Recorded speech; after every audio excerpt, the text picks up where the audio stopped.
What is happening, ladies and gentlemen? My name is Ty with the GoPro strapped to my head, and this is the 2026 Nissan Rogue plug-in hybrid. And today we're going to be taking it for a test drive, kind of putting it through its paces, and we'll see what it's like to drive so that you're prepared when you go into a dealership and look at one of these. Now this is an SL trimmable, so it's actually essentially the base model of the plug-in hybrid Rogue. You can only go to a Platinum from here, but this SL still has tons of features like a 360 camera, parking sensors front and rear, all LED headlights up front. We also have 20-inch blacked out wheels, and they're wrapped in 255/45 tires.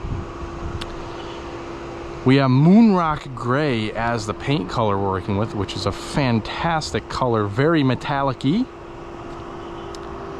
I'll kind of walk you through some of the features on the outside of this car before we hop in and take it for a test drive. As you can hear, the gas engine just turned on. We need a little bit of power. The gasoline filler is on the driver's side, and the EV filler is on the passenger side. In the back here, we have our LED tail lights and brake lights, and then your turn signals are kind of a normal bulb. And we have parking sensors back here, reverse camera, and a button to open up the hatch. I think it's a pretty good looking vehicle, and it's actually bigger than the regular gasoline Rogue. Take a look at our crinkled up window sticker. You can see $48,485 is our sticker price. It's a very unique powertrain. We actually have two electric motors and a 20 kilowatt hour battery pack, which will get us 38 miles of full EV driving range. Now, take a look at this. Third row seats back here. There's a lot of stuff going on back here. There's a lot of accessories that came with this car, charging cables, mats, all kinds of stuff. So if you want to see the cargo area and the third row seats, make sure you check out our full features review video, which will be posted at the same time as this one. But basic functions of the trunk: it's illuminated. You have buttons to fold, or handles to fold down the second row, and there's kind of like a strap system to fold down this third row seat. Let's see if we can latch the dealer plate. First try here.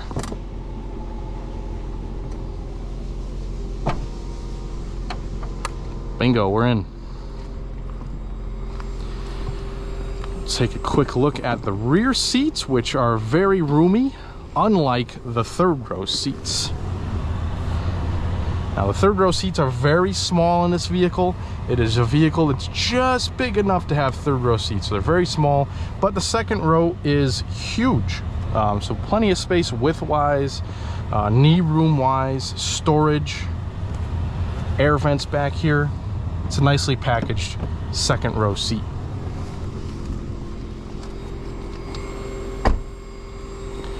Doors sound pretty solid. We have smart key entry up front, 6-speaker audio system, power folding mirrors, a little bit of switch gear going on the left of the dash, and the SL gets this kind of leatherette and suede seat, which is very cool. If you want full leather, just step it up to the Platinum and you'll have full leather. But we have a full powered driver's seat with two-way lumbar.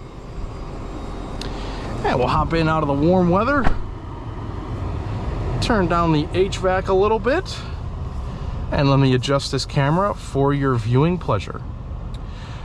All right, so now that we're all adjusted, let's take a quick overview on the interior, and we'll set out for a drive. We got our steering wheel with all of our audio adjustments for the LCD display, cruise control with the Pro Pilot Assist. Very simple touchscreen with CarPlay and Android Auto.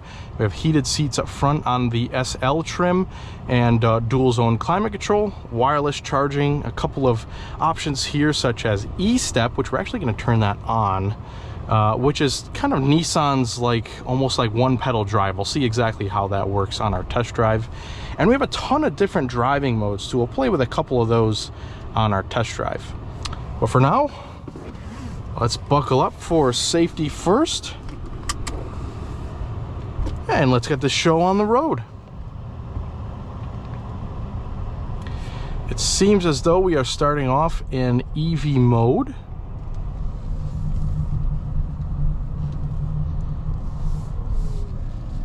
And in my short time that I've spent with this car, just kind of driving it around from parking lot to parking lot, the transition between, you know, just the electric battery powering everything and the gasoline engine is very, very seamless.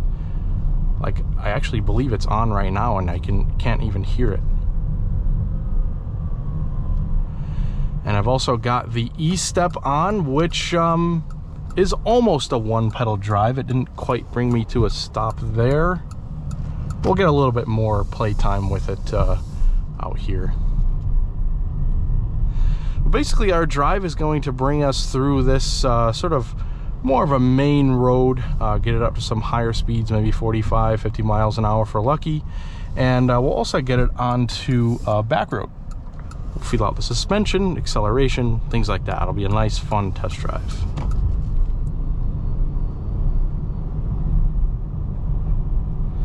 The gasoline engine is actually really, really quiet in this car too, which is great.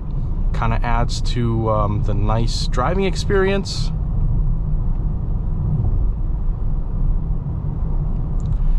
You just get this ever so slight whine from the gasoline engine when it's on. But other than that, it feels good. Yeah, I mean, now that we're up at 40, maybe hopefully 50 miles an hour, it feels good. The sound insulation is great. I could barely hear oncoming traffic. I don't really get a whole lot of tire noise. Definitely not a lot of engine noise. And yeah, I'd say this is a pretty pleasurable car to drive on a more of a main road like this.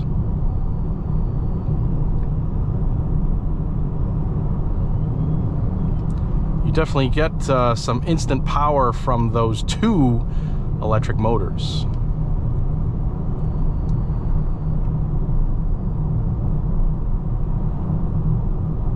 Yeah, it feels good. Steering is definitely on the lighter side, but it's got a good ratio to it. As soon as you start steering that steering wheel, you're off. So it's got a good ratio.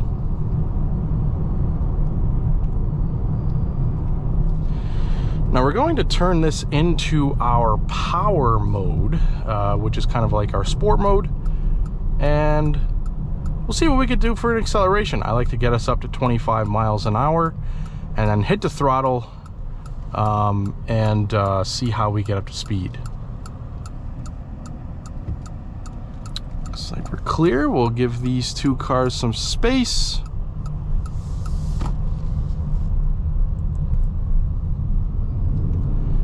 Here's 25, and here we go.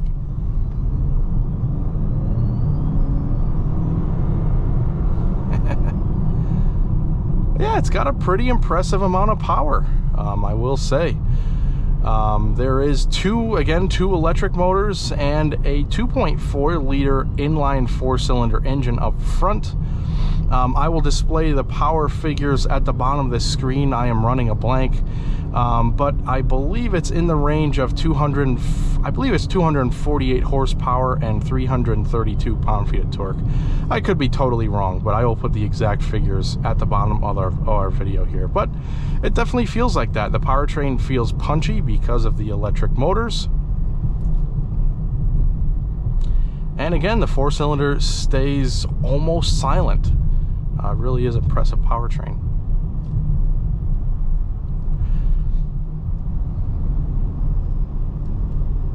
This road that we're on right now is pretty bumpy, and I hope they don't pave it anytime soon, because I like this road because it's kind of like our suspension test. Suspension feels solid, actually. It's not the best ride in the world, definitely not the worst, but solid is the best word I could use.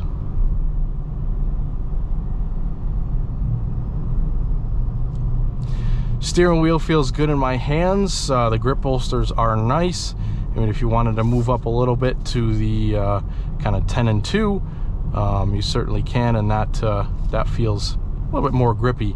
And you have these kind of perforations too on the steering wheel, which are nice. I must say this E-Step is a little bit strange. It's definitely not a one-pedal drive. And for that, I'm kind of forgetting that it's on, you know, sometimes. Because you can't use it when you come to a stop sign because it goes away, basically. You could really only use it if you're cruising along, maybe on the highway this would be good for, but it definitely isn't a true one-pedal drive. I'm just going to turn it off for now.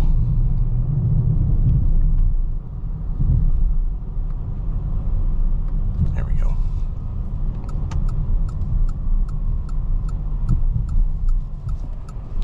Now we have a little bit of a curvy road coming up here. So let's see what it's like around these bends.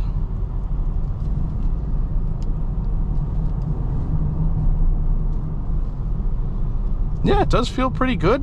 Again, that steering is nice and direct. So you can get the car going exactly where you need to, and pretty quickly too.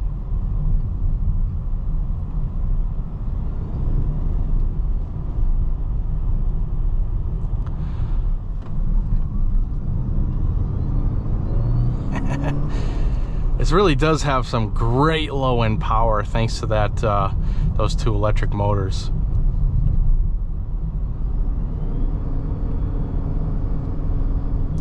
You can definitely feel that the gasoline motor is more prevalent when you have it in the power mode.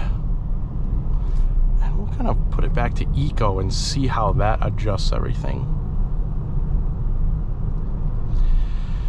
Now, there's not a whole lot of charge in the battery, which is a little bit unfortunate. I wish we had a little bit of charge here. Just don't have the means to plug it in right now. But it does have enough so that we can carry on a little bit in full EV mode.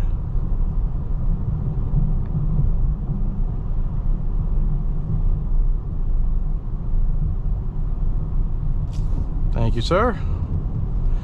The seats are nice and comfy. Nissan seats are always actually one of my favorite seats in the auto industry. Not that they're really good looking or they're super adjustable, it's just that they're very, very comfortable for longer trips.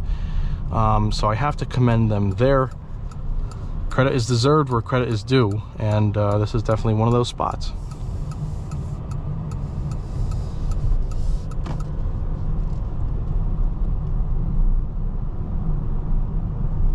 It's just a very pleasurable drive car to drive, I should say.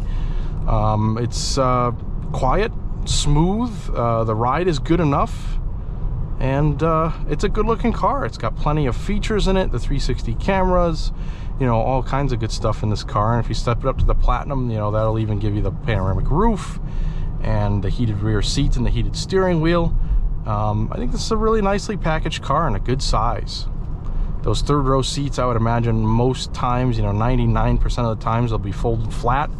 So you got a huge cargo space with the added practicality of if you absolutely need, you know, a third row seat, then you have it. I'd say I'm pretty impressed with this all new 2026 Nissan Rogue plug-in hybrid. Let me hear your comments at the bottom based off this driving review. What do you think of this new plug-in hybrid Rogue? Let me know. And to end, thank you very much for watching. That full features review video should be popping up in the corner of your screen there.